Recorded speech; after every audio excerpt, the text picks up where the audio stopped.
Good morning. You're there. Thank you so much for being here.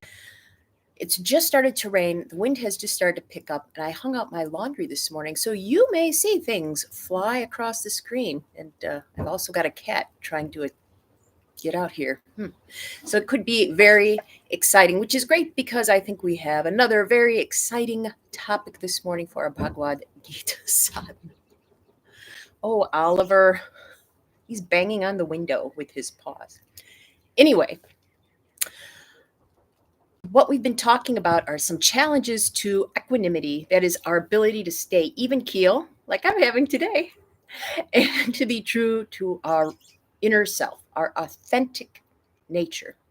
And today we're looking at another form of Shiva. Shivrat, there we go, this side. Shivratri is coming up. And remember, you can join me for that. It's free or by donation. The link is below. And so we're looking at different ways that Shiva consciousness manifests in this world. Yesterday, we talked about teachers. Arjuna finally kind of looking at Krishna as something more than just a best friend and a buddy, but as someone who could teach him something. And there's a difference between a teacher and a guru. And today, we're looking at the form of Guru Murthy, Shiva as guru. Everything around us can be our teacher. But what lets us accept a guru? And this is what Arjuna is showing. Arjuna is great. In the Gita, he's reflecting our true nature back to us, many of us, okay? Our humanity, shall I say. So we've been talking about verse 7 in chapter 2, and I'll read that again. The flaw of pity taints my very being. My mind is confused as to what is duty. I beg you say clearly what is best for me. I am your student. I surrender. Teach me. We talked about Arjuna having to surrender, to let go, to recognize who Krishna really is.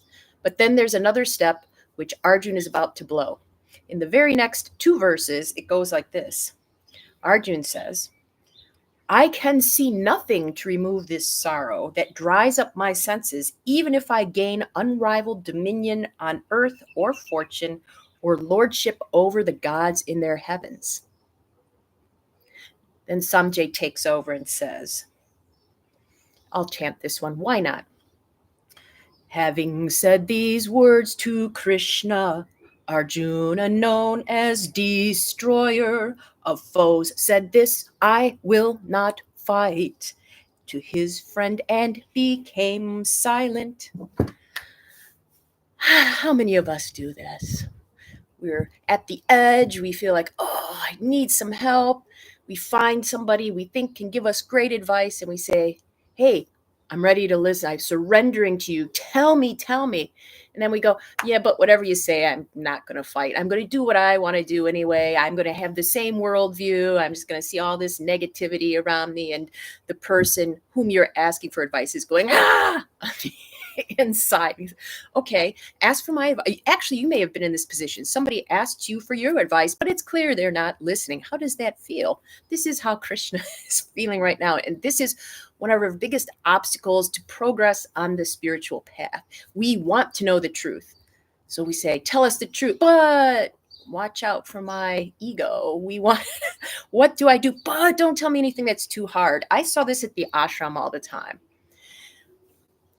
Really insightful instructors that rise to the level of teacher, or some may call guru, dispeller of darkness, will look at someone who's saying, please give me a practice. I'll do anything. And they'll give them exactly the practice they need, but is hardest. I heard, for example, of one student, long-term disciple who was staying in an ashram, and he was so gregarious. And the teacher looked at him and said, you know, we're building this new place and it's out nowhere all by itself. And I want you to just go sit there and watch it. That's all you have to do is sit there and watch it. And that person was like, all by myself? Where someone like me would have been, yeah, that sounds good. I'll sit all there by myself and I'll think about the Gita. And then I got put in charge of, oh, you want to go sit by yourself, huh? Your job is to, at Every single event, you have to be at the door and greet every single person and learn their names and show them where they're sitting. And I was like, geez. And, the guy and I would have done really great switching assignments, but that's what I needed, obviously. And that's what he needed. And I didn't want to listen. I was just going, "Urgh." And this is life. We'll say, life, give me what I need to grow. And then we'll go, but no, that's too hard. So today, our practice is just about listening. Tell me what to do. I'm not going to listen. Today, let's listen. Something that may help is a mudra that Shiva, in many of his forms, maintains. Let's see if it's on my shirt somewhere. Nope, he's just looking all calm. One of his favorite mudras is abhaya, which is don't fear, don't be afraid. It's okay. Isn't that kind of nice? We might do this to people who are getting riled up. They're getting riled. We go, it's okay. Calm down. All right. So today, if you'd like to try that mudra, abhaya, no fear, you may. But the meditative time, just listen. Seriously. Just listen. Shall we? There we go.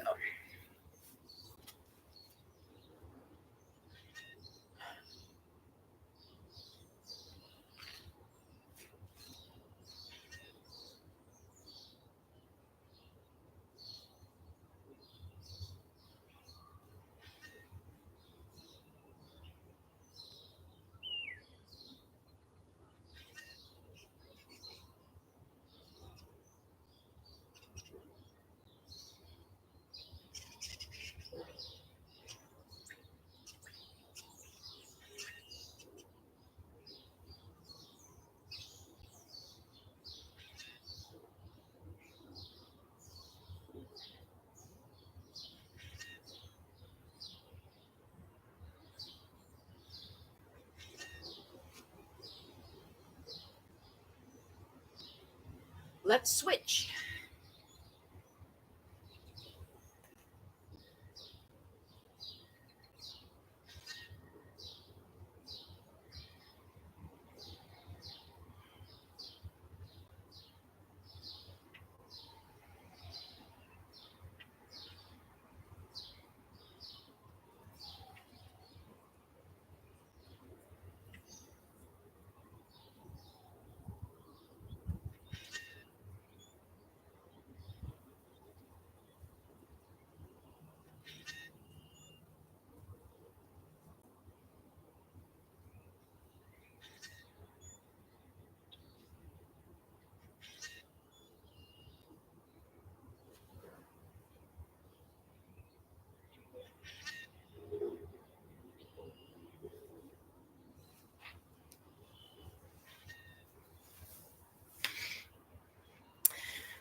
I did think of a possible addition to the meditation. Maybe ask a question, request something you wanted to know about from the universe or from life, and then listen and see if anything arises.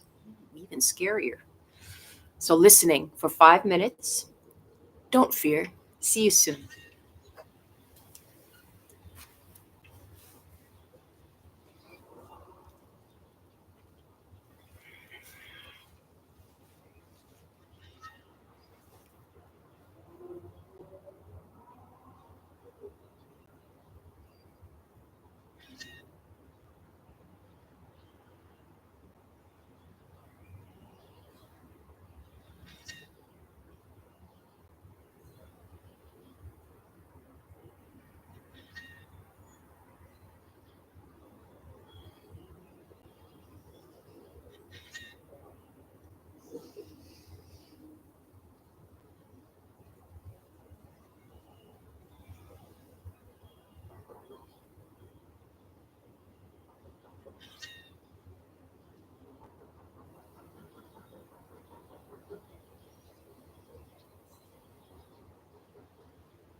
Welcome back. Did you hear anything?